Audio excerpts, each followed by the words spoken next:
एक बार एक मछुआरा अपने कुछ साथियों के साथ मछली पकड़ने समुद्र में गया। ठीक है, और जैसे ही गया अचानक समुद्र में तूफान आ जाता है और नाव डूबने लगती है। ना ही ये योना की कहानी है, ना ही ये पतरस की कहानी है। ठीक है, ध्यान से सुनते रहें। तो उसके साथी उससे कहने लगे कि तू प्रार्थना कर कि हम बच जाएं, है ना। उससे साथी कहने लगे तू प्रार्थना कर कि हम बच जाएं। लेकिन वो मछुआरा बोलता है नहीं नहीं नहीं, मैं नहीं कर सकता। मैं पिछले 15 साल से मैंने ना ही प्रार्थना किया है, ना ही मैं कलीसिया गया हूं। समझे आप? पिछले 15 साल से ना ही मैंने प्रार्थना किया है, ना ही मैं कलीसिया गया हूं। लेकिन उसके साथी जो है उसको जोर देते रहे, बोलते रहे नहीं कर प्रार्थना तभी तो हम बचेंगे। तो कैसे? तो उसने करके प्रार्थना करना शुरू किया। उसने इस प्रकार कहा, हे प्रभु, पिछले 15 साल मैंने आपसे कुछ नहीं मांगा, आज बचा ले मुझे, अगले 15 साल भी कुछ नहीं मांगूंगा। ना कई बार हमारी प्रार्थनाएं जो होती हैं, है ना, ऐसा एक तंत्र या यंत्र हो जाता है जिससे हम बच जाएं, है ना, मुश्किल में फंस जाते हैं। और प्रार्थना को हम बचाव का तरीका के रूप में हम कभी कभी उपयोग करते हैं।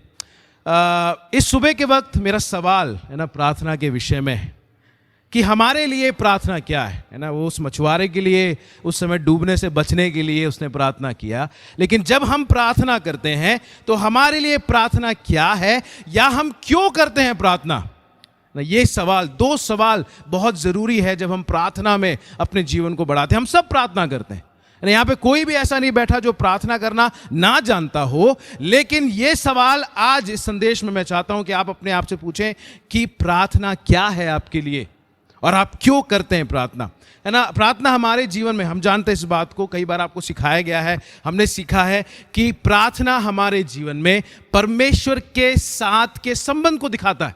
आप कितने करीब हैं परमेश्वर के साथ, वो आपकी प्रार्थना में झलकेगा। प्रार्थना एक जरिया है जहां पे आप निरंतर परमेश्वर से जुड़े रहते हैं। तब नहीं जब आपका नाव डूब रहा है, प्रभु बचा ले, नहीं। प्रार्थना वो जरिया है जब हम निरंतर परमेश्वर के साथ जुड़े रहते हैं। लूका रचित सुसमाचार उसका 11वां अध्याय और उसके 1 से लेके 4 पद, जो मैं जानता हूं आप लगभग सब लोग इस भाग को जानते होंगे, है ना। उस भाग में हम प्रभु की प्रार्थना को देते हैं, लॉर्ड्स प्रेयर, है ना, इंग्लिश में वैसा है, प्रभु की प्रार्थना, है ना। और उसमें हम देखेंगे कि प्रार्थना क्या होनी चाहिए। ठीक है, लूका रचित सुसमाचार उसका 11वां अध्याय उसके 1 से 4 में हम देखेंगे कि प्रार्थना क्या होनी चाहिए ना। 11वां उसका पहला वचन से लेकर 4थे वचन तक हम पढ़ेंगे। वह किसी जगह प्रार्थना कर रहा था। जब वह प्रार्थना कर चुका तो उसके चेलों में से एक ने उससे कहा, हे प्रभु, जैसे यूहन्ना ने अपने चेलों को प्रार्थना करना सिखाया, वैसे ही हमें भी तू सिखा दे। उसने उनसे कहा, जब तुम प्रार्थना करो तो कहो, हे पिता, तेरा नाम पवित्र माना जाए, तेरा राज्य आए, हमारी दिन भर की रोटी हर दिन हमें दिया कर, और हमारे पापों को क्षमा कर, क्योंकि हम भी अपने हर एक अपराधी को क्षमा करते हैं, और हमें परीक्षा में ना ला। मैं जानता हूं कि ये भाग हम अच्छी तरह, है ना, हम पढ़ चुके हैं अलग अलग भागों में। मत्ती रचित सुसमाचार में है, लूका में है, ये भाग हम पढ़ चुके हैं, है ना। हमारी कलीसिया में इस प्रार्थना को दोहराया नहीं जाता है, लेकिन कोशिश ये रहती है कि इस प्रार्थना के पीछे आशय क्या है उस बात को हम समझ सकें। 11वां अध्याय उसका पहला वचन उस बात को बताता है। वह किसी जगह प्रार्थना कर रहा था, और जब वो प्रार्थना कर चुका तो उसके चेलों में से एक ने उससे कहा, हे प्रभु, क्या कहता है वो चेला, क्या पूछता है? हे प्रभु, जैसे यूहन्ना ने अपने चेलों को प्रार्थना करना सिखाया, वैसा ही प्रार्थना क्या है ना, हमारे लिए, आपके लिए, है ना, मेरे व्यक्तिगत जीवन के लिए मैं प्रार्थना को किस प्रकार देखता हूं, प्रार्थना क्या है, अगर उसको समझना है तो यहां से शुरू करना है। और यहां पे क्या हो रहा है, क्या कर रहा है चेला, क्या पूछ रहा है? प्रार्थना करना। तो क्या बताता है उस चेले की मनसा से? कि वो सीखना चाहता है। वो सीखना चाहता है, या चेले सीखना चाहते हैं कि हे प्रभु हमें बताइए कि हम प्रार्थना कैसे करें। और अगर हमें समझना है कि प्रार्थना क्या होनी चाहिए हमारे जीवन में, या प्रार्थना हमें क्यों करनी चाहिए, तो हमें यहां से शुरू करना है, सीखने की मनसा से शुरू करना है। तो आज का संदेश जो है ना, उन लोगों के लिए तो बिल्कुल नहीं है जो समझते हैं उनको प्रार्थना करना आता है ना। उन लोगों के लिए बिल्कुल नहीं है जहां पे आपको समझ गए कि हाँ हम तो प्रार्थना बढ़िया करते हैं, हमारा प्रार्थना बढ़िया चलता है, हम क्या करते हैं और क्यों करते हैं, है ना, हमारा बढ़िया चलता है। आज का संदेश उनके लिए है जो आज भी सीखना चाहते हैं, हे प्रभु हमें प्रार्थना करना सिखा। ये मेरे लिए और आपके लिए एक जैसा लागूकरण है, सीखने की शुरुआत है। अगर आप जानना चाहते हैं कि आपकी प्रार्थना क्या है आपके लिए, है ना, क्योंकि हम रोज एक ही प्रार्थना को करते हैं, रोज एक ही जरूरतों को लेके हम परमेश्वर के पास आते हैं, इसलिए जरूरी है यह जानना कि प्रार्थना क्या है और हम प्रार्थना अपने जीवन में क्यों करते हैं। अगर वो जानना है तो कहां से शुरू करना है? सीखने से, उस चेले की प्रार्थना से, हे प्रभु हमें प्रार्थना करना सिखा। चाहे आप छोटे हैं, चाहे जवान हैं, चाहे बीच उम्र में हैं, चाहे केदार भैया हैं, चाहे बुजुर्ग, हर समय हर उम्र के लिए यह प्रार्थना है। क्या है प्रार्थना? हे प्रभु हमें प्रार्थना करना।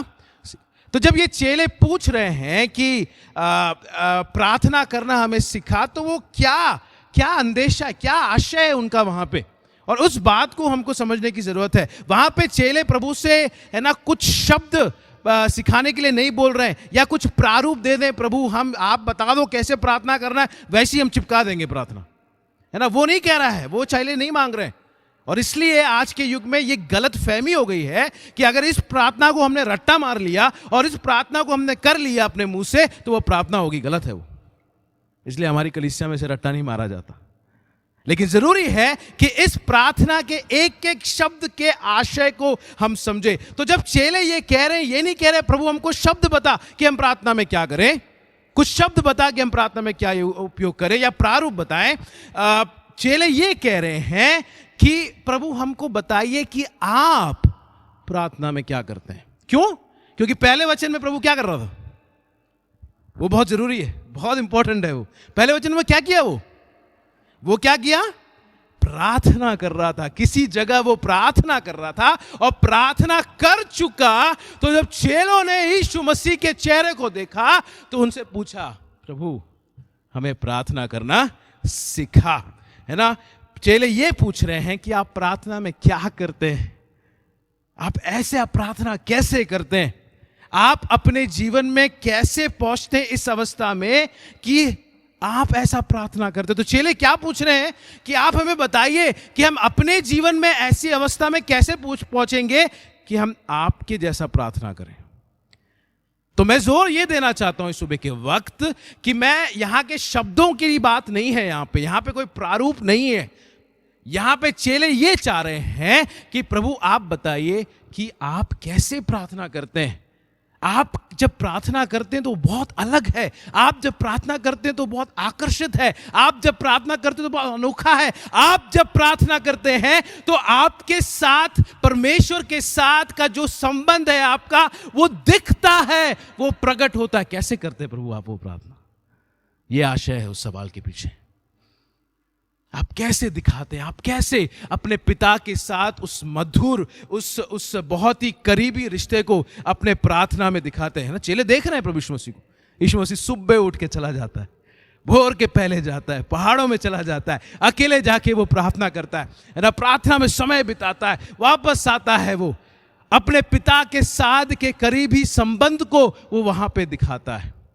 और चेले वो पूछते हैं, प्रभु हम कैसे परमेश्वर के साथ उस करीबी स्थान में पहुंचे कि हम आपके जैसा प्रार्थना करें।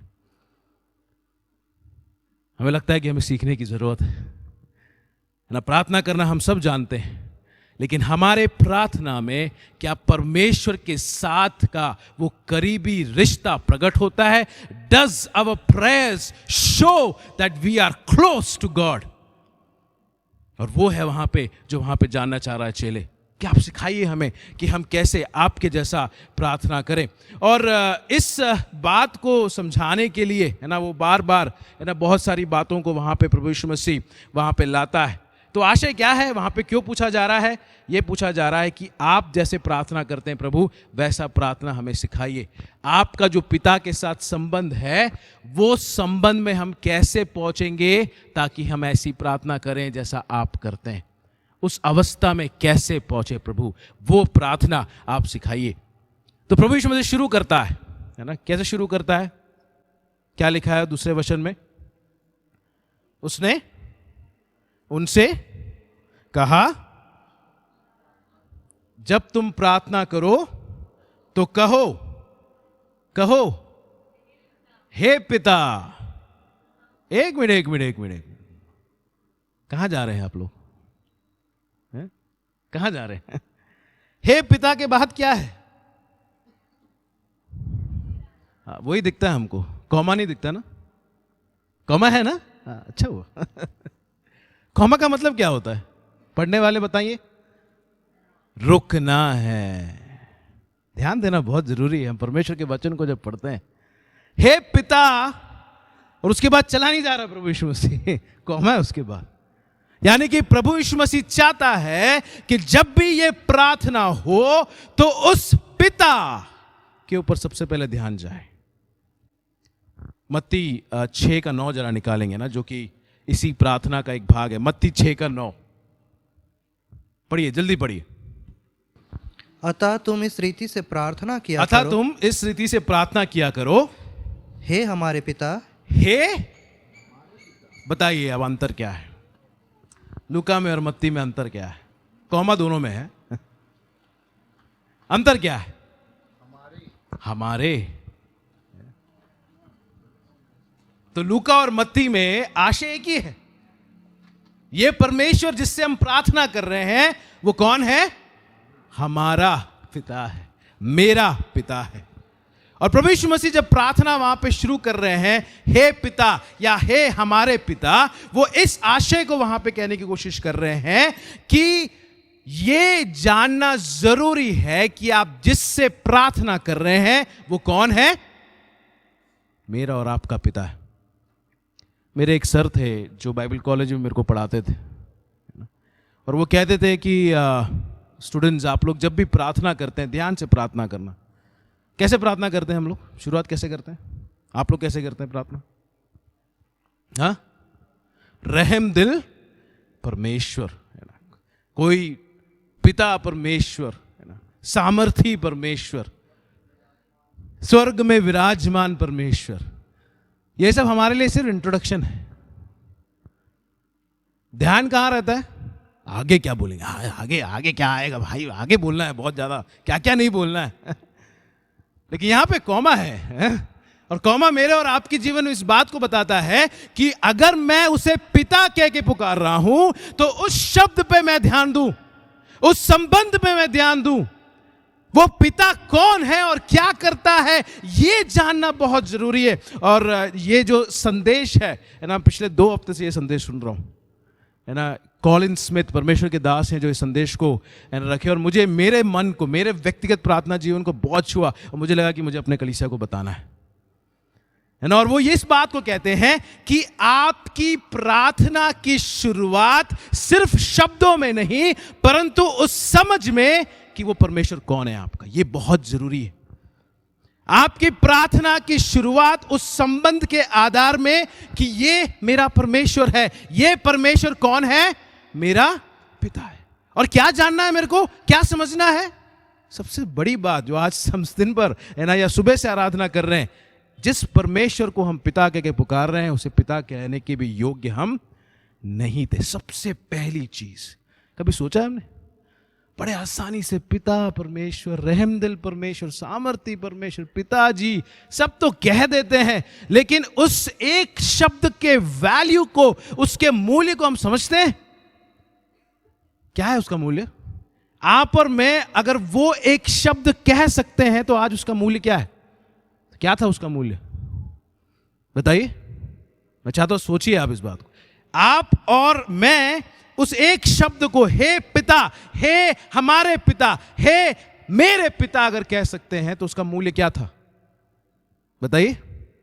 प्रभु यीशु मसीह का जान, यीशु मसीह का लहू, यीशु मसीह का क्रूस का मृत्यु क्या छोटा है वो? क्या वो एक शब्द जब हम कहते हैं और हम निकल जाते हैं क्योंकि हमें आगे क्या बोलना वो हम सोचते हैं, उस शब्द पे हम क्यों नहीं ध्यान देते हैं? क्योंकि वो एक शब्द बोलने की योग्यता भी इसलिए मिली क्योंकि यीशु मसीह ने क्रूस पर अपने जान को दिया, उसने चुका दिया ताकि मैं और आप क्या कर सके? उसको पिता कह के पुकार सके। और कितनी बार हम बस कह के निकल जाते पिता पिता। परमेश्वर का दास कॉलिन स्मिथ ये कहते हैं कि बहुत जरूरी है कि आप समझें कि हर बार जब आप पिता कह के पुकारते हैं प्रार्थना को, पिता परमेश्वर, पिताजी है ना, रहम दिल परमेश्वर, सामर्थ्य परमेश्वर, जब आप कह के पुकारते हैं तो सोचिए तो उस शब्द के बारे में आप क्या कह रहे हैं, क्या संबंध? ये जानना कि वो परमेश्वर आपका पिता है और ये जानना कि वो परमेश्वर जो आपका पिता है आपसे बहुत प्रेम करता है। मानते हैं इस बात को? मानते हैं इस बात को? वो संबंध सिर्फ एक ऐसा संबंध नहीं है जहां पे है ना कुछ नहीं हो रहा है, वो एक ऐसा संबंध है, ऐसा सक्रिय संबंध है जहां पे रोज आप उस पिता के प्रेम को क्या करते हैं? अनुभव करते हैं, अनुभव करते हैं। पिता है ना, मुझे नहीं मालूम ये कितना ज्यादा है ना आपके मन को झकझोर रहा, मैं सिर्फ इतना चाहता हूं आप कंपेयर करें, तुलना करें। जब आप शुरू करते हैं अपनी प्रार्थना तो कितने हल्के से हम करते हैं, कई बार उस पिता के साथ के संबंध को कितने बार हम सोचते हैं, उस दिल में उस गहराई को कितने बार हम सोचते हैं जब उसे पिता, अपना पिता, मेरे पिता, हमारे पिता कह के हम पुकारते हैं। कभी आपने सोचा है ये संबंध को अगर हम समझ लें, ये संबंध को अगर हम जान लें, ये जान ले कि वो हमसे बहुत प्रेम करता है, वो समझ लें कि हम कभी भी इसके लायक नहीं थे कि उसको पिता कह के पुकार सके, लेकिन प्रभु यीशु मसीह में ये योग्यता मिली कि अब हम उसे पिता कह के पुकार सके। और ये परमेश्वर रोज हमसे प्रेम करता है। मालूम है वो क्या करेगा? ये समझना, ये समझ मुझे प्रार्थना करने के लिए मजबूर करेगा, प्रार्थना करने के लिए मजबूर करेगा। क्या आप अपनी प्रार्थनाओं में संघर्ष कर रहे हैं? क्या आप अपने प्रार्थना जीवन में कमजोर महसूस कर रहे हैं? क्या आप लोग प्रार्थना कर रहे हैं? क्या हम प्रार्थना कर रहे हैं जिस प्रकार नियमित रूप से प्रार्थना करना हम प्रार्थना कर रहे हैं? क्या आपका मन आपका साथ नहीं देता जब आप प्रार्थना करते हैं? क्या आपको शब्द नहीं मिलते? आपका मन भटकता है जब आप प्रार्थना करते हैं? जब आपकी प्रार्थनाएं चलती रहती हैं और प्रतिकूल परिस्थिति आता है तो आपका प्रार्थना क्या बंद हो जाता है? जब परेशानियां आती, जब समस्या आती है तो क्या प्रार्थना करें, कैसे प्रार्थना करें? क्या हमारा मन घूमने लगता है, सोचने लगता है? सुनिए यहां पे, अगर हम प्रार्थना के लिए संघर्ष कर रहे हैं वो इसलिए क्योंकि हम उस संबंध को भूल गए। क्योंकि अगर मेरा संबंध उस पिता के साथ है, मेरा संबंध, मैं जानता हूं, मैं समझता हूं कि वो परमेश्वर मेरा पिता है और वो पिता मेरे से प्रेम करता है, तो मैं कैसे संघर्ष करूंगा प्रार्थना करने के लिए? ये मेरी आत्मिक समस्या है, मेरी आत्मिक समस्या जहां पे मेरा मन समझता नहीं है कि वो पिता कौन है, वो परमेश्वर कौन है और वो क्या करता है मेरे जीवन में। तो मेरी प्रार्थना करने का प्रोत्साहन क्या है? मेरे पिता, उस परमेश्वर के पास जाने का प्रोत्साहन क्या है? बताइए। हम क्यों नहीं जाते हैं परमेश्वर के पास प्रार्थना लेकर? क्यों हमारी प्रार्थना रोज रटी रटाई हो जाती है? प्रभु आज दिन भर संभाल के रखना, आज टाइम नहीं है, बहुत काम है प्रभु, इसलिए मैं आज जल्दी बस ये प्रार्थना करके जा रहा हूं, आमीन प्रभु यीशु मसीह के नाम से। क्यों? क्योंकि वो संबंध हमारा बहुत प्रभावित, उस संबंध के बारे में हम सोच नहीं रहे, इसलिए वो पहला शब्द बहुत जरूरी है। इसलिए उस पहले शब्द के बाद वो कॉमा है, क्योंकि हम सोचें कि हमारा जो संबंध है, हम प्रार्थना में परमेश्वर के पास, कौन है परमेश्वर? वो हमारे पड़ोस में जो झोपड़ी में रहता वो है ना। कौन है परमेश्वर? बताइए, कौन है परमेश्वर? हाँ बोलो यार, डर क्यों रहे? सृष्टिकर्ता परमेश्वर। कौन है परमेश्वर बताइए? नहीं मालूम आप लोगों को? है कौन है परमेश्वर? पिता के पहले कौन है ये परमेश्वर जो आप पिता पिता कह के बोला? कौन है ये परमेश्वर बताइए? हाँ, जगत को बनाने वाला और सृष्टिकर्ता और यहोवा। क्या निकल नहीं रहा आप लोगों के मन से? क्या बिल्कुल इतना इतना सोच में पड़ गए क्या आप लोग? अधिकारी बताइए, और मालिक। हाँ, मैं समझता हूं कि हम समझ जाएं कि वो परमेश्वर कितना ऊंचा है, कितना श्रेष्ठ है, सामर्थ्य में और ताकत में उसके अपार कोई नहीं। अगर वो समझ जाए ना, तो हर बार जब पिता कह के पुकारेंगे तो हम धन्यवाद देंगे। पिता, आप जैसे परमेश्वर को पिता कहने का मौका आप दे रहे हर बार। कितनी कितनी जरूरी एक आशय है ये। तो ये परमेश्वर के पास हम कभी भी जा सकते हैं। क्या कहते हुए? क्या पुकारते हुए उसको? पिता पुकारते हुए। इस महान परमेश्वर के पास, इस अधिकारी परमेश्वर के पास, है ना, इस सामर्थी परमेश्वर के पास कभी भी जा सकते हैं। उसे पिता कहकर पुकारते, हे पिता, हे पिता, क्योंकि हम जानते हैं वो हमसे क्या करता है? प्रेम करता है। आज सुबह जब संदेश बना रहा था तो मुझे एक छोटी सी घटना याद आ रही थी। एलाना, हमारी चैटर बॉक्स कहाँ है? नहीं है क्या? हाँ, है ना, एलाना जो है आजकल यहाँ बड़े स्कूल से आती है वापस, सब तीनों बहनों के साथ दोनों बहनों के साथ आती है वो। ठीक है, तो है ना, ये आती है, सब बैग वैग रखती है। ठीक है, उसके बाद दरवाज़ा खोलती है हमारे रूम का और डाडा डाडा डाडा करके आके चिल्लाती है सबसे पहले तो। ठीक है, उसके बाद अगर मैं कुछ कर रहा हूँ या तो मैं अगर लेटा हुआ हूँ तो अगर नहीं सुना तो मेरे ऊपर आके 2 बार कूदेगी करके ऐसा कूदेगी।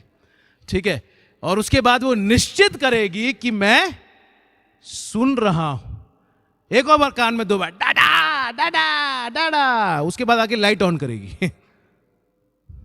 ये निश्चित करेगी कि अगर मैं सो रहा हूं तो उठ जाऊं, अगर काम कर रहा हूं तो काम। उसके बाद बोलती है, मैं बताऊं डैडा, मैं कुछ बताऊं डैडा, आज अंशु ने मेरे को चॉकलेट दिया। मैं बोला हाँ ठीक है। मैं कभी कभी सोचता हूं, और रोज करती है वो आके, रोज। ये बाकी 2 बड़ी बहनें नहीं करती हैं, उनको मिलना ही नहीं डैडा से। ये तुरंत आएगी, स्कूल से आएगी, बैग रखेगी, है ना, मम्मा को मिल गई तो मिल गई, उसके बाद डैडा को देखेगी, अंदर आएगी, सीधे आके चिल्लाएगी, बता रही है, ऐलान कर रही कि मैं पहुंच गई हूं। क्यों? क्योंकि मैं उसका बाप हूं। उसको डरने की जरूरत नहीं है, उसको परेशान होने की जरूरत नहीं है कि क्या होगा, है ना, अगर मैं डाड़ा डाड़ा करके चिल्लाऊं। वो आजादी मिलती है हमें जब हम इसको क्या, हम जब अपने पिता के पास हम जाते हैं, है ना। मैं इस बात को आपके सामने रखना चाहता हूं। हमारे लिए प्रार्थना का मायना ही बदल जाएगा जब हम समझेंगे कि परमेश्वर हमारा पिता है, वो प्रेमी पिता है जिसके पास आजादी है जाने की। मेरे पास उस पिता के साथ उत्तम संबंध है, इसलिए मैं कभी भी जा सकता हूं, इसलिए मैं पिता कह के पुकार रहा हूं, परमेश्वर कह के नहीं। वहां पे इसलिए प्रभु ने वहां पे जब प्रार्थना शुरू किया तो वहां पे परमेश्वर यहोवा सामर्थी महान आकाश के कर्ता नहीं किया, उसने क्या किया? हे पिता। क्योंकि उसको मालूम है कि अब जब उस धरती पे आया है वो इस संबंध को स्थापित करके जाएगा जब वो क्रूस पे अपने जान को कुर्बान करेगा। और इसलिए वो अपने चेलों को बोलता है, हे पिता। कितना करीब है आपका ये संबंध अपने पिता के साथ? ये सवाल है इस सुबह के वक्त, इससे पहले कि हम सीखें कि प्रार्थना क्या है, इससे पहले कि हम सीखें कि प्रभु ऐसा प्रार्थना कैसे करता है। सवाल ये है, प्रार्थना से पहले, आपके और मेरे प्रार्थना से पहले सवाल है, आपका संबंध अपने पिता के साथ कैसा है? कैसे करीबी में है उस संबंध के साथ? हर बार जब पिता कहते हैं क्या वो व्यर्थ है? हा? अगर पिता कहते तो हम कौन है? उसके संतान हैं। और अगर अपनी मर्जी से हम चल रहे हैं तो पिता कह सकते हैं? बताइए। मैं अपने संदेश से थोड़ा सा बाहर जा रहा हूं। अगर हम उसे पिता कहते हैं और अपने मर्जी से जी रहे हैं, अपनी इच्छाओं को पूरा कर रहे हैं, हमें जो अच्छा लगता है हम उसे करते हैं, और प्रार्थना में आके हम क्या पुकारते हैं उसको? हे पिता। बिल्कुल, बहुत अच्छा लगता है हमें। परमेश्वर को कितना अच्छा लगता होगा वो हमें जानना बहुत ज़रूरी। क्या हमारा पिता के साथ वो संबंध, जब भी मैं इतना ही कहना चाहता हूँ, अपने जीवन को आप देखें, आप पिता को, परमेश्वर को पिता कह के आप तभी पुकार सकते हैं जब प्रभु यीशु मसीह के द्वारा आपका उसके साथ संबंध स्थापित है। जवानों और बच्चों सुन लो अच्छे से, घरों में आप लोग प्रार्थना करते हैं, परमेश्वर को पिता कह के पुकारते होंगे, लेकिन याद रखें उस पिता को बुलाने का आधार तभी है जब आप यीशु मसीह पर विश्वास करते हैं कि वो आपके पापों के लिए, आप पापी हैं, आप पापों के लिए मारा गया, गाड़ा गया, तीसरे दिन वो जी उठा और आपने उसे उद्धारकर्ता करके स्वीकार किया, तभी पिता कहने का आधार है।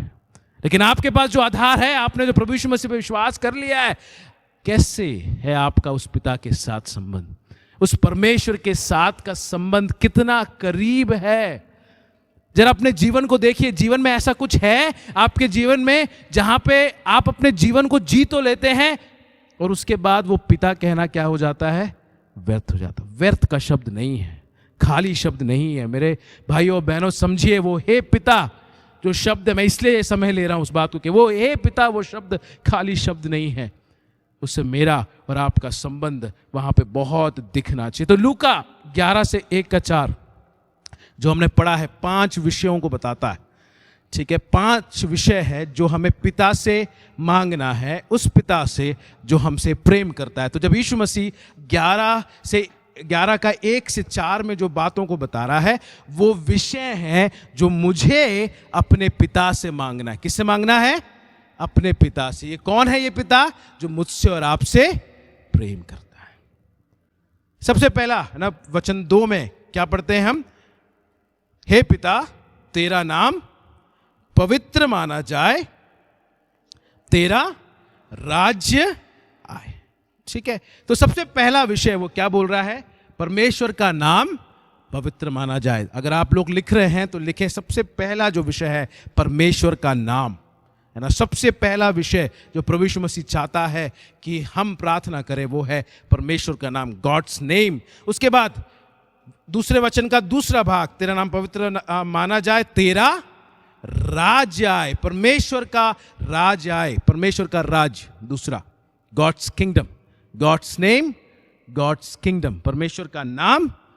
दूसरा परमेश्वर का राज्य। तीसरा विषय तीसरे वचन में, हमारे दिन भर की रोटी हर दिन हमें दिया कर। परमेश्वर हमारी जरूरत को पूरा करता है। तीसरी चीज परमेश्वर का प्रबंध, परमेश्वर का नाम, परमेश्वर का राज्य, और तीसरा विषय परमेश्वर का प्रबंध, गॉड्स प्रोविजन। चौथा विषय वहां पे क्या लिखा है? परमेश्वर और हमारे पापों को क्षमा कर, क्योंकि हम भी अपने हर एक अपराधी को क्षमा करते हैं। परमेश्वर हमारे पापों को क्षमा करें, यानी कि परमेश्वर की क्षमा, गॉड्स फॉरगिवनेस। चौथा विषय परमेश्वर की क्षमा। और पांचवा, परमेश्वर हमें परीक्षा से बचाए, परमेश्वर का छुटकारा। ये 5 विषय हैं, परमेश्वर का नाम, परमेश्वर का राज्य, परमेश्वर का प्रबंध, परमेश्वर की क्षमा और परमेश्वर का छुटकारा। ये 5 विषय है जो यहाँ पर प्रभु यीशु मसीह अपने चेलों से कह रहा है कि वो उन विषयों के आधार पर, तो अब शब्द नहीं है यहाँ पे मायने रखता है ना, आप किस प्रकार का शब्द, किस प्रकार का वाक्य आप उपयोग कर रहे हैं ये मायने नहीं रखता है। मायने ये रखता है कि ये 5 विषयों को आपकी प्रार्थना कवर कर रही है। आप किसी भी तरह प्रार्थना करें, कैसे भी प्रार्थना करें, लेकिन क्या उन प्रार्थनाओं में ये 5 विषय अच्छे से आता है कि नहीं आता है? तो हम जिस प्रकार भी प्रार्थना करेंगे, हम जो भी मांग रहे हैं, ये 5 विषयों के अंतर्गत आ रहा है। एक चीज मैं कहना चाहता हूं, ये कौन कह रहा है? कौन कह रहा है? यीशु मसीह। कौन कह रहा है? ये क्या करने को कह रहा है? प्रार्थना। तो सबसे पहले हमको उस बात को समझना, जब प्रभु की प्रार्थना कही जाती है तो प्रभु वो कह रहा है।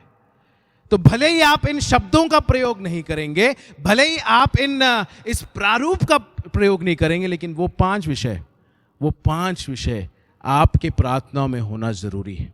सबसे पहला विषय परमेश्वर का नाम। है ना। दूसरा वचन कहता है, उसने उनसे कहा, जब तुम प्रार्थना किया करो तो कहो, हे पिता तेरा नाम पवित्र माना जाए। मत्ती 6 की ओर जाएंगे जरा, और वहां भी पढ़िए, वहां पे शुरुआत में क्या लिखा है। अतः तुम इस रीति से प्रार्थना किया करो, हे हमारे पिता तू जो स्वर्ग में है, तेरा नाम पवित्र माना क्या जाए। है अंतर? मत्ती और लूका में अंतर क्या है? मेरे को देख रहे हैं, मैं नहीं बताऊंगा, आप बताइए बाइबल में देख के। यहाँ पे तेरा नाम पवित्र माना जाए लूका में, तो मत्ती 6 के 9 में क्या है? हे हमारे पिता तू जो स्वर्ग में। परमेश्वर का नाम पवित्र कहाँ माना जाता है? कहाँ लगता है आपको? परमेश्वर का नाम, उसका आदर, उसकी पवित्रता सबसे ज्यादा कहाँ मानी जाती है? स्वर्ग में, है ना। प्रकाशित वाक्य 4 का 8 निकालेंगे। प्रकाशित वाक्य 4 का 8 क्या लिखा है वहां पे? चारों प्राणियों के 6 पंख हैं और चारों ओर और भीतर आंखें ही आंखें हैं, और वे रात दिन बिना विश्राम लिए यह कहते रहते हैं, पवित्र पवित्र पवित्र प्रभु परमेश्वर सर्वशक्तिमान, जो था और जो है और जो आने वाला है। क्या हो रहा है स्वर्ग में? वो वचन आपके लिए क्या ला रहा है? क्या हो रहा है स्वर्ग में वहां पे? वो रात दिन, है ना। सबसे पहली बात तो आपको समझना है ना, क्योंकि हम इसे बहुत बार देख चुके। वो रात दिन बिना विश्राम लिए क्या कहते रहते हैं? पवित्र पवित्र प्रभु परमेश्वर सर्वशक्तिमान। तो स्वर्ग में, कम से कम स्वर्ग में क्या हो रहा है? परमेश्वर का नाम पवित्र माना जा रहा है। कब कब? हाँ, रात दिन। ओ हमारे लिए कितना मुश्किल हो जाता है ना। 2 घंटे का आराधना, आधा घंटा 5 मिनट 10 मिनट आगे चले जाए। ओहो प्रार्थना मीटिंग 15-20 मिनट आगे चले जाए। क्या ठीक है? स्वर्ग में क्या हो रहा है? परमेश्वर का नाम पवित्र माना जा रहा है, यानी कि वो जो प्रार्थना है स्वर्ग में तो पूरी हो रही है। हे हमारे पिता तेरा नाम पवित्र, स्वर्ग में पूरी हो रही है। तेरा नाम पवित्र जाना जाए, हो रहा है रात दिन, उसका नाम पवित्र जाना जा रहा है। धरती पे क्या हो रहा है? पृथ्वी पे क्या हो रहा है? यशायाह नबी की किताब 52 अध्याय और 5वां वचन। 52 यशायाह 52 वर्स 5। इसलिए यहोवा की यह वाणी है कि मैं अब यहाँ क्या करूँ, जबकि मेरी प्रजा सेत में हर ली गई है। यहोवा यह भी कहता है कि जो उन पर प्रभुता करते हैं वे उधम मचा रहे हैं, और मेरे नाम की निंदा लगातार दिन भर होती रहती है। स्वर्ग में क्या हो रहा है? दिन भर उसकी आराधना हो रही है, दिन भर पवित्र पवित्र कहा जा रहा है। और धरती पे क्या हो रहा है? धरती पे क्या हो रहा है? सिर्फ निंदा नहीं हो रहा, कब कब हो रहा है? लगातार।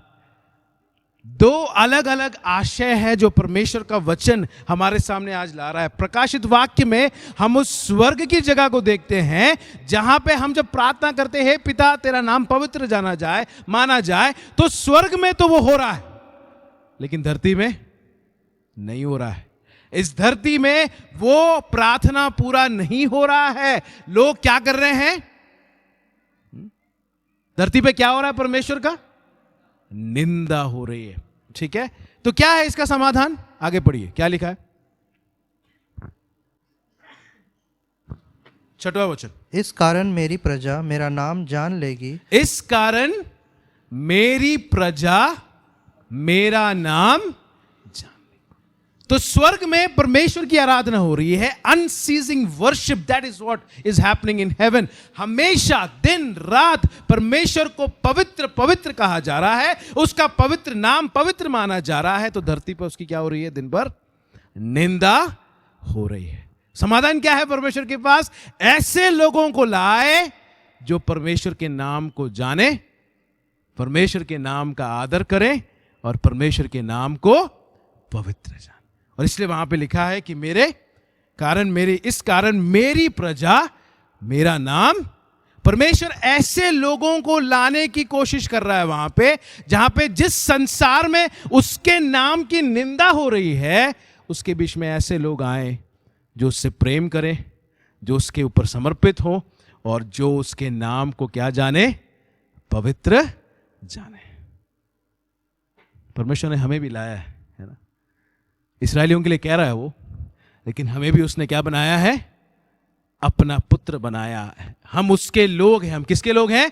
परमेश्वर के लोग हैं। प्रभु यीशु मसीह के उस लहू के द्वारा, उसके छुटकारे के द्वारा हम छुड़ाए गए, हम परमेश्वर के लोग बन गए। हमें क्यों लाया गया इस संसार में? क्यों लाया गया इस संसार में? ताकि ये संसार जहां पे दिन रात परमेश्वर की निंदा करता है, उनके बीच में हम ऐसे लोग बने जो परमेश्वर को पवित्र जाने, परमेश्वर के नाम का आदर करें।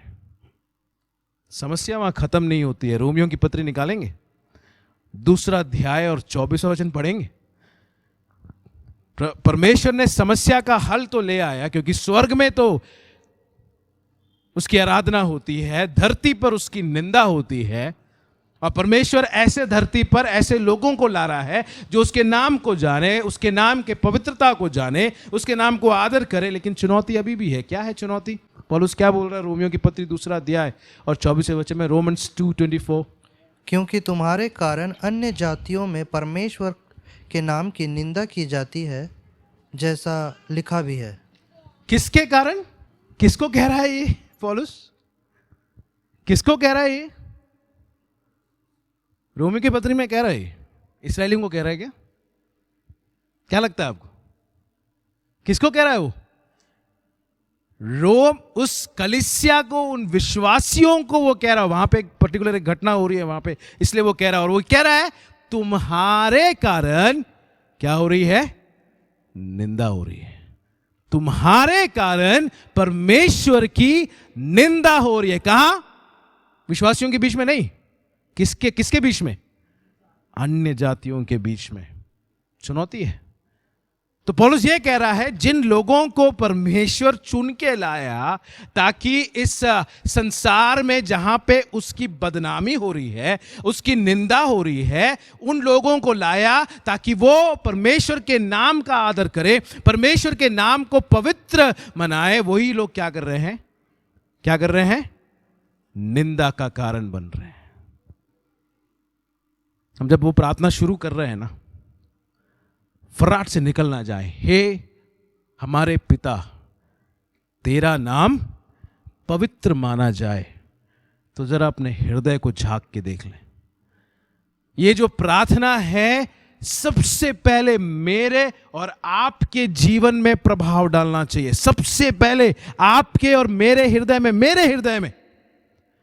मुझे नहीं मालूम आप और मैं हर बार किस तरह प्रार्थना के लिए आते हैं। कब आते हैं प्रार्थना के लिए? सुबह प्रार्थना करते हैं, रात को प्रार्थना करते हैं, दिन के बीच में प्रार्थना करते हैं। क्यों प्रार्थना करते हैं ये आप जानते हैं और मैं जानता हूं कि मैं क्यों प्रार्थना करता हूं। लेकिन याद रखें, यहां पे जब प्रभु यीशु मसीह प्रार्थना करना सिखा रहा है, तो सबसे पहले वो क्या चाह रहा है कि पिता के साथ के संबंध को तो समझो, साथ में अपने हृदय की अवस्था को भी समझो। तो जब तेरा नाम पवित्र माना जाए, वो प्रार्थना जब हो रहा है या आप करेंगे, तो आपके मन में, आपके हृदय में वो प्रभाव पड़ना चाहिए। और वो मन में आपको वो सवाल पूछना है कि स्वर्ग में तो उसकी निंदा नहीं हो रही है, स्वर्ग में तो उसका नाम पवित्र माना जा रहा है, धरती पे तो वो हो नहीं रहा है, क्या मेरा जीवन भी उसकी निंदा का कारण बन रहा है? क्या मेरे जीवन में, देखिए मैं जब ये कह रहा हूं तो आपका सामाजिक जीवन और व्यक्तिगत जीवन ये दोनों है, क्योंकि सामाजिक जीवन अन्य जाति देखते हैं और व्यक्तिगत जीवन कौन देखता है? आपके मन में क्या हो रहा है, आपके घर के अंदर कमरे में आप क्या कर रहे हैं। जब कोई नहीं देख रहा है तो आप क्या कर रहे हैं? वो कौन देख रहा है? परमेश्वर देख रहा है। क्या मेरे और आपके जीवन में ऐसा कुछ भी है जो उसके नाम की निंदा का कारण बन रहा है? क्या आपके जीवन के क्षेत्र में आप कुछ ऐसा करते हैं जिससे उसका नाम नहीं हो सकता पवित्र, बल्कि उल्टा गंदा हो रहा है, उल्टा निंदा हो रही है आपके जीवन से? आप जिस तरह बात करते हैं, आप जिस तरह व्यवहार करते हैं, आप जिस तरह काम करते हैं, अपने काम को, है ना, हम चाल से सुन रहे थे, जिस प्रकार अपने काम को आप करते हैं, परमेश्वर की निंदा हो रही है या परमेश्वर की बड़ाई हो रही है? परमेश्वर का नाम पवित्र माना जा रहा है। है ना, रविवार को हमारे लिए है ना बहुत महत्वपूर्ण दिन है, हम आराधना के लिए आते हैं, लेकिन कई बार बहुत ज़रूरी चीज़ें आ जाती हैं, कई बार काम आ जाता है, और कभी कभी काम इतना ज़्यादा हो जाता है कि हमको लगता है कि उस दिन आराधना हम नहीं जाएंगे, हमको काम खत्म करना है। बताइए आप लोग, क्या उस निर्णय से परमेश्वर का नाम पवित्र माना जाएगा? काम परमेश्वर से बड़ा कभी नहीं हो सकता, और वो हम सेवकों को भी सिखाया जाता है, परमेश्वर की सेवा परमेश्वर से बड़ी नहीं हो सकती। मैं जो करता हूं, मैं जैसा करता हूं, मैं जैसा जीवन जीता हूं, क्या मैं भी परमेश्वर की निंदा का कारण बन रहा हूं? मैं जिस तरह अपने जीवन को जीता हूं, फोन में जो देखता हूं, फोन में जो करता हूं, क्या मैं परमेश्वर के लिए निंदा का कारण बन रहा हूं? अपने जीवन में जरा झांकिए। वो प्रार्थना ना समझिए, ऐसा प्रार्थना नहीं है बस हम प्रार्थना करके तेरा नाम पवित्र माना जाए, बस हम प्रार्थना करके, समझिए कि उसका सबसे पहला प्रभाव मेरे और आपके जीवन में आना चाहिए, क्योंकि स्वर्ग में तो वो पूरा हो रहा है, आपके और मेरे जीवन में कब पूरा होगा? मेरे जीवन में वो प्रार्थना तभी पूरी होगी जब मेरे जीवन का हर क्षेत्र वो मौका ही नहीं देगा जिससे परमेश्वर की निंदा हो। परमेश्वर हमारी सहायता करे, है ना। मेरे पास पूरा संदेश लेने का समय नहीं है, शायद अगले सप्ताह मैं बाकी के विषयों को मैं स्मरण करूंगा, लेकिन याद रखें इस बात को, 2 विषय, ये प्रार्थना जो है, प्रभु की प्रार्थना जो है लूका 11 में, है ना, हमें शब्द नहीं दे रहा, हमें पैटर्न नहीं दे रहा है ना, हमें उसको वैसे का तैसा याद नहीं करना है, लेकिन उसके आशय को समझें। और इसलिए यीशु मसीह वहां शुरू करता है, हे पिता। तो आज इस संदेश के बाद कम से कम सोचिए अपने उस संबंध जो आपका पिता के साथ है, आपका धरती के साथ, आपके जो संसारिक पिता है उनके साथ आपका कैसा संबंध है, अच्छा है, बुरा है ना। उससे बढ़कर है ये संबंध जो परमेश्वर के साथ है। अब वो कैसा है संबंध, कितना करीब में है आप उसके साथ? आप जब पिता कहते हैं तो उसके संबंध की गहराई को आप जानते हैं क्या? तेरा नाम पवित्र जाना जाए, जब आप ये प्रार्थना करेंगे तो क्या अपने जीवन में झांक के देख सकते हैं और देख सकते हैं कि क्या कोई ऐसा क्षेत्र है जो उसके जीवन में निंदा ला रहा है? मैं इस बात को इसलिए ला रहा हूं क्योंकि संसार में यही हो रहा है, संसार में यही हो रहा है। और अगर हमारा जीवन उसकी निंदा का कारण बन रहा है तो हम बस सहयोग दे रहे हैं कि जो दुनिया कर रही है उसमें भी हम क्या कर रहे हैं, बढ़ावा दे रहे हैं। प्रभु हमारी सहायता करे।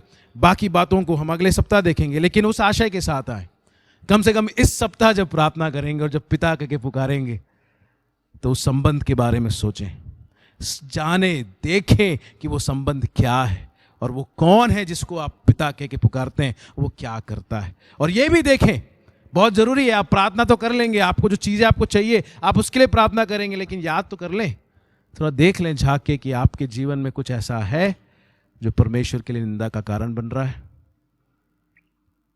अन्य जातियों के बीच में। प्रभु हमारी सहायता करे।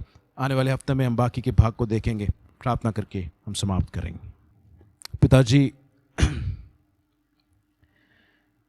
हम मानते हैं पिताजी कि कई बार हमने पिता कहकर अपनी प्रार्थना को तो शुरू किया, लेकिन उस पिता के मायने को नहीं समझा,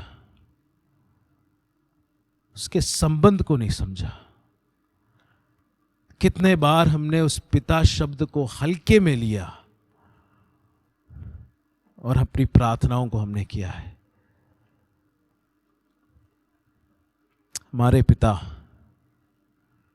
हमें ऐसे लोग बनाए जो आपके साथ संबंध में बहुत आगे बढ़े, बहुत करीबी में बढ़े, रोज उस संबंध के आनंद को अपने जीवन में महसूस कर पाए, रोज उस पिता आपके करीबी में बढ़ पाए। हमारे जीवन के कमियों को आप जानते हैं पिताजी, हम इनकार कर ले, लेकिन आप तो जानते हैं कि हमारे जीवन में कौन से ऐसे क्षेत्र हैं, कौन सी ऐसी बातें हैं जो आपको निंदा लाती है। परमेश्वर, क्या क्या हम कर चुके हैं जो आपके नाम की निंदा लाई है। पिताजी, हमारे लिए शर्म की बात है जब पूरे संसार में, पूरे दुनिया में आपकी निंदा होती है, तो हम भी कितने बार अपने जीवन में उसका कारण बन जाते हैं। परमेश्वर हमें क्षमा करें, अपने जीवन में, अपने जीवन को, अपने हृदय को हम खंगाल पाएं, जांच पाएं और देख पाएं कि क्या हमारे जीवन में आपके लिए कोई निंदा का कारण बन रहा है, ताकि जब हम प्रार्थना करें कि तेरा नाम पवित्र माना जाए, वो हमारे जीवन में भी बहुतायत से पूरी हो पाए। सहायता करें पिताजी, वचन सुनने के लिए और सीखने के लिए आपने मदद किया, हमारे जीवन में लागू करने के लिए भी हमारी मदद करें। सबको लाया, हम धन्यवाद देते हैं पिताजी। हफ्ते भर संभाल के रखे, वचन की रोशनी में अपनी प्रार्थनाओं को ढालने के लिए आप हम सब की सहायता करें। हमारे बीच में जो बीमार हैं, दुख तकलीफ परेशानी में हैं, सबों को आपके चरणों में सौंपते हैं। अपनी शांति को और अपने समाधान को आप दीजिए पिताजी। धन्यवाद, आपने प्रार्थना को सुना, यीशु मसीह के नाम से मांगते हैं।